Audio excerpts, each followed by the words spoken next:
السلام علیکم دوستوں، آج میں آپ کے ساتھ ایک ایسا راز اور وظیفہ شیئر کرنے جا رہی ہوں جو میرے لیے زندگی بدل دینے والا ثابت ہوا۔ کیا آپ نے کبھی یہ محسوس کیا ہے کہ آپ کی دعائیں قبول نہیں ہو رہی؟ آپ بار بار دعا کرتے ہیں، کوشش کرتے ہیں، مگر وہ چیزیں نہیں ملتی جس کی آپ دل سے تمنا رکھتے ہیں۔ میں بھی ایک وقت میں ایسے ہی حالات سے گزری ہوں۔ زندگی جیسے رک گئی تھی، راستے بند لگتے تھے، دل بے چین تھا، ہر طرف مشکلات تھی۔ میں نے اللہ سے رجوع کیا، دعا کی، لیکن کوئی خاص تبدیلی نظر نہیں آئی۔ پھر ایک دن مجھے سورت محمد صلی اللہ علیہ وآلہ وسلم کے ایک خاص وظیفے کے بارے میں معلوم ہوا۔ شروع میں تو مجھے شک ہوا کیا واقعی یہ فرق ڈالے گا، مگر جب میں نے اسے اپنا کر دیکھنا شروع کیا تو حقیقت میں اللہ کی برکت نے مجھے حیران کر دیا۔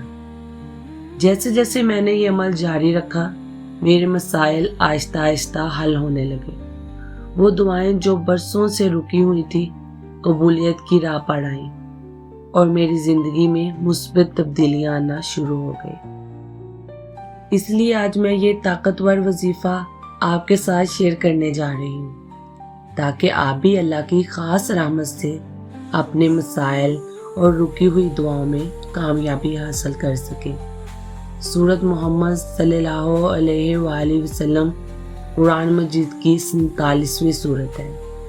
دلچسپ بات یہ ہے کہ اگر ہم اس سورت کے نمبر 4 اور 7 کو جمع کریں تو 11 بنتا ہے، اور ایک جمع کرنے سے 2 حاصل ہوتا ہے۔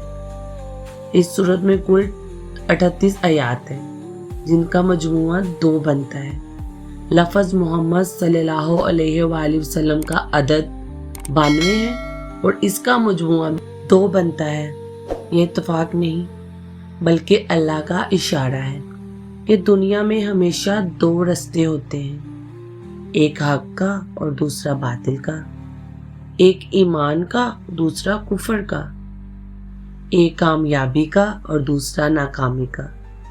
سورت محمد صلی اللہ علیہ وآلہ وسلم ہمیں یہ سکھاتی ہے کہ اللہ ہر چیز پر نگاہ رکھے ہوئے ہے، اور اگر ہم سیدھا راستہ اختیار کریں تو دنیا اور آخرت دونوں میں کامیابی ہمارا نصیب بنتی ہے۔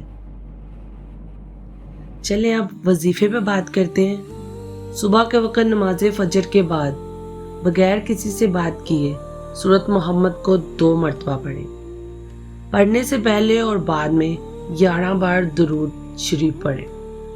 پھر اللہ تعالیٰ سے اپنی جس حاجت کی دعا ہے مانگیں۔ رات میں نماز عشاء کے بعد بھی یہی عمل دہرائیں۔ یہ وظیفہ صرف 11 دن تک جاری رکھیں۔